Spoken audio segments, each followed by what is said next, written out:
Last year, Honda launched a new version of its Civic Type R hatchback, its track-ready high-performance model, on the smartly redesigned for 2022 Civic platform.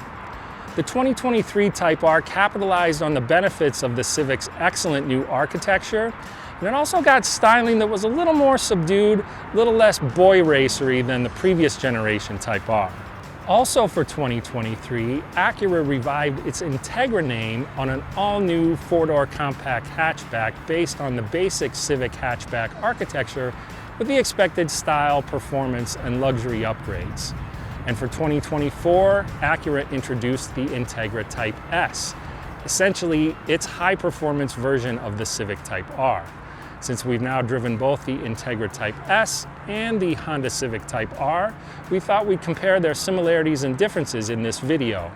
You can also check out our full reviews of both vehicles at Cars.com. Both cars use the same basic turbocharged 2.0-liter four-cylinder engine, albeit with different tuning. The Civic Type R makes 315 horsepower and the Integra Type S makes 320. Acura also says that the throttle map tuning is notably different between the two vehicles and that the Integra has more torque at mid-range throttle. Regardless of the tuning, both engines supply seriously invigorating acceleration. Both cars boast an aggressive high-performance look thanks to body components that aid both aerodynamics and cooling. But even though the Integra Type S is intended to be the slightly more urbane of the two cars, in many ways its styling is more aggressive than the Civic Type R's. In fact, if you take away this honking rear wing on the Civic Type R, its styling is actually a little more subdued than the Integra Type S's, at least to my eyes. A nicer interior is one of the main assets that the Integra Type S has over the Civic Type R. You'll get more in the way of comfort and convenience features and cabin ambiance, but you'll also give up a little bit of track focus capability in the bargain. Now, between the two vehicles, there are a lot of similarities. You get a 10.2-inch digital gauge cluster, a 9-inch infotainment touchscreen. You'll also notice that a lot of the switchgear is the same between the two vehicles as well. Speaking of performance displays, the Civic Type R's LogR performance data logger system should delight the track rat crowd. It boasts a plethora of digital gauges, including a G-meter display and turbo boost pressure. Also included are a stopwatch for recording lap times, integrated track maps for notable race courses across the country, and even an auto score function that generates a driver's score based on the smoothness of their acceleration, braking, and steering. One of the biggest ways that the Civic Type R differs from the Integra Type S is the front seats. These are serious track-focused buckets in the Civic Type R with pronounced bolsters on both the seat back and seat bottom. These seat bottom bolsters make it a little tricky to get in and out because you've got to slide over them every time.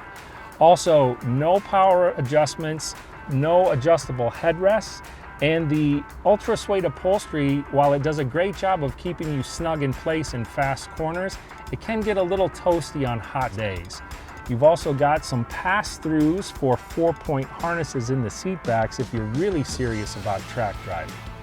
Meanwhile, the Integra Type S's seats are just tweaked versions of the regular Integra seats with stiffer bolster padding. They've also got adjustable headrest, heat, and the driver's seat is 12-way power adjustable with 4-way power lumbar adjustments. The Integra Type S's front seats also have ultra suede upholstery, which is nice and grippy, but also quite warm on a hot day. In general, though, they are more comfortable and less confining in everyday driving than the Civic Type R seats.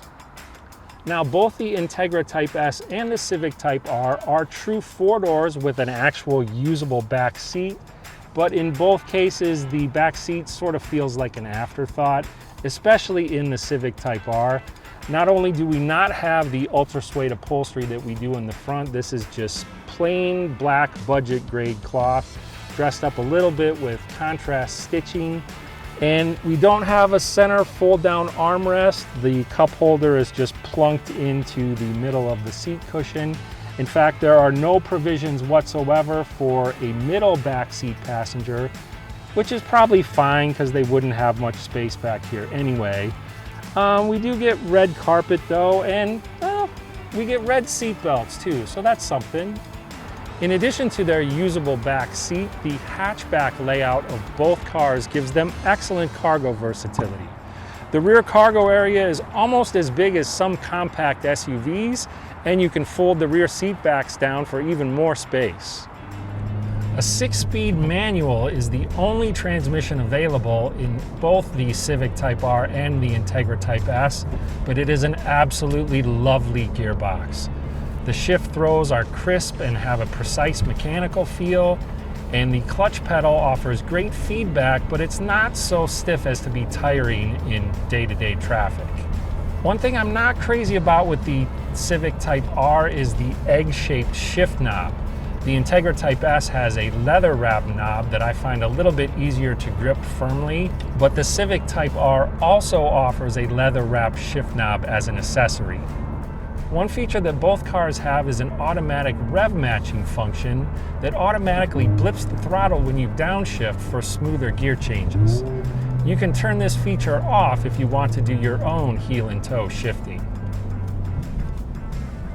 Both cars have 3 drive modes along with a 4th customizable individual mode. There's Comfort, Sport, and a Top Sport mode that the Integra Type S calls Sport Plus and the Civic Type R calls Plus R.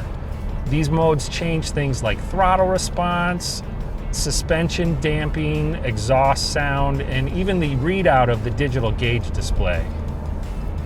Both cars have an adaptive suspension system, but the tuning between the two is quite different. Acura says that the Type S's most aggressive Sport Plus mode is comparable to the Civic Type R's middle sport setting.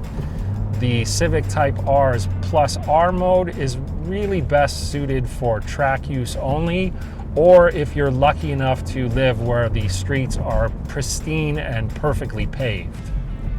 Otherwise, it's a little too stiff. Neither car offers all-wheel drive. They're both front drive only, but these are among the best handling front-wheel drive cars I have ever driven. Choosing the sportier drive modes also firms up the steering response, but in any drive mode, the steering feel is crisp and accurate, and the overall balanced feel of these cars in fast corners is really fantastic. A raspy exhaust note is a big part of the personality of both these vehicles, and when you choose the sport modes, the exhaust note gets louder and more pronounced.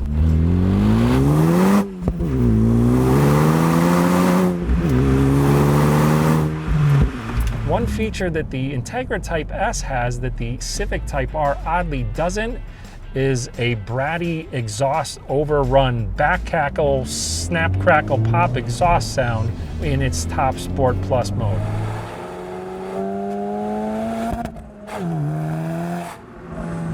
Curious that the supposedly more upscale Integra Type S has this, while the more track-focused Civic Type R doesn't. It's mostly window dressing, but it does add a lot to the high-performance attitude of the car.